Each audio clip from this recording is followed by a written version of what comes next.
Hi, I'm Sean, and today I'm going to make peanut butter honey cups. And I figured since this is pretty much just for Paula that we would start out in the traditional fashion.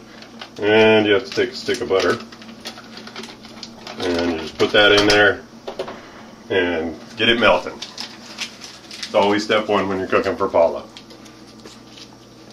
Now the next thing you're going to want to do is just kind of rough chop about 8 ounces of unsweetened chocolate, or you can use semi-sweet chocolate if you like, or dark chocolate, any kind of chocolate that you want. Just chop it up and get it nice and melted. I'm using my handy little warmer here. You can use a double boiler, and if you don't have one of those, well, the reason you want to chop it is just so it'll melt a little bit quicker.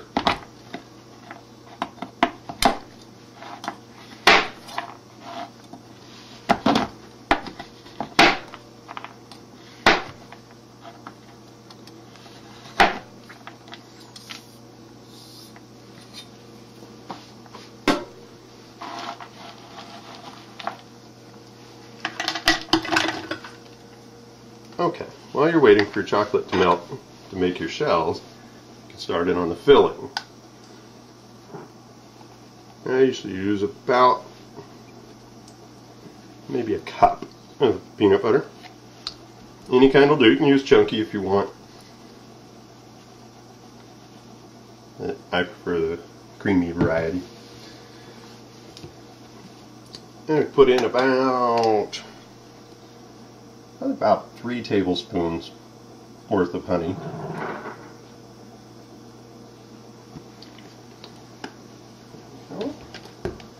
And then about half as much corn syrup. So about a tablespoon and a half.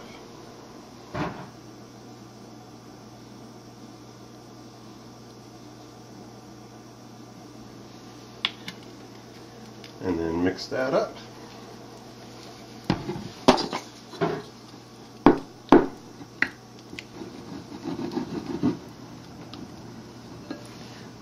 Little taste test. Alright, now I'm going to put a little bit, probably another tablespoon of honey in there just because I like honey. So I have to stop and taste it and just get it the way that you want. Now you can see how it's getting kind of soft, a little bit loose in here. You put anywhere between 1/8 of a cup to, wouldn't go more than 1/4 of a cup of powdered sugar.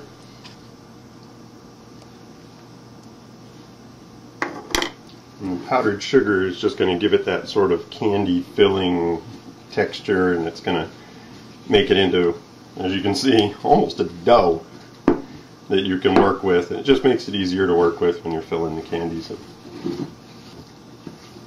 When this is done and you've got enough powdered sugar in there, you should be able to ball it up. See, that's a little sticky still, so it's more sugar.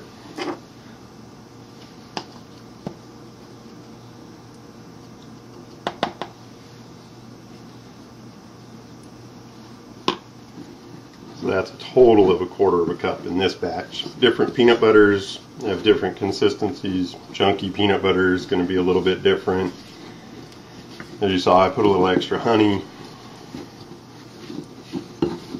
That's going to make it need a little bit more powdered sugar.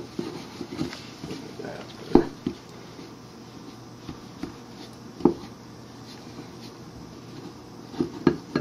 And I should just be able to pick this up and ball it up, and it should just be a little bit sticky to the touch. And that's a good consistency. You can see how it's kind of sticking to my hands. And when you go to fill them, it'll make it just easier to work with. And of course you got to check the butter again one more time for Paula.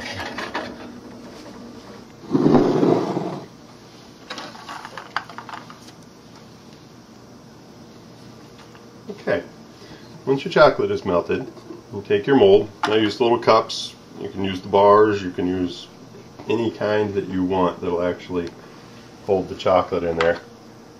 And just take a small spoon and just pour it into the mold, and then just use the back of the spoon, kind of push it up on the edge. Fill it. And it's got a little bit of light spot like that one does. Add a little more chocolate. A little more chocolate never hurt, right?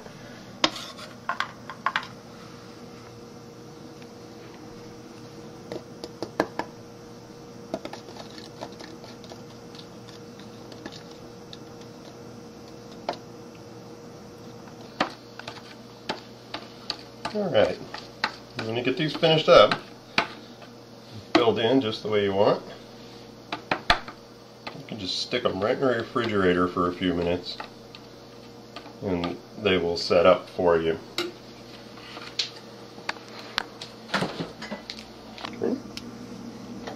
Okay, while those are setting up in there, we'll come over here, we're going to give the butter a good stir and just check in on it.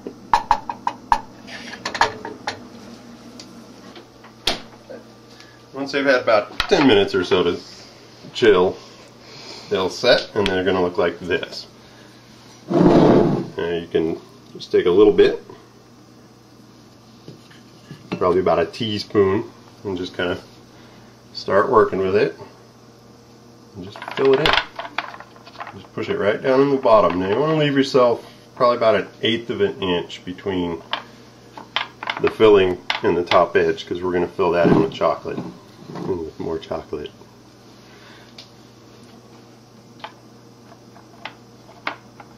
And see why it's important to have it kind of a consistency that's doughy that you can work with. And see all that nice honey is nice and shiny in there too. Okay, now we're almost done filling in our cups. And depending on how many molds you have and how many of these you want to make, you may end up with some extra peanut butter filling, and it goes good with just about anything. It's great on sandwiches, it's good on just plain old toast first thing in the morning, so don't throw it out. You're going to want to hang on to that. Okay, now you just take your spoon again and just fill in that top part with chocolate. And kind of flatten it out there, just like that. And then stick them back in the refrigerator when you're done covering them up. And I know it's hard, but you're going to have to leave them in there for about probably an hour, just to make sure that they're fully set. Once you get them all filled in, just stick them back in the refrigerator, and all the little splats and trickles and overflows and all that kind of stuff, don't even worry about it. When they're fully set and ready to come out of the refrigerator, that will break off when you're taking them out. If it doesn't, well, you can bite it off, you can break it off with your finger and eat it, whatever works for you. And give the butter a stir. After you've let them sit in the fridge for a while, if they survive the trip, you'll notice they are already disappearing. Just give the back of the mold a little push, and they should pop right out. Just like that. If you want, take any of the extras off, little pieces.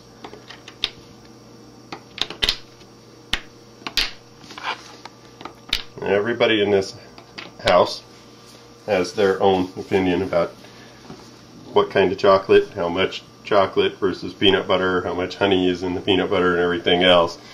So they ought to, like normal, this is what a dozen looks like in my house. Yeah.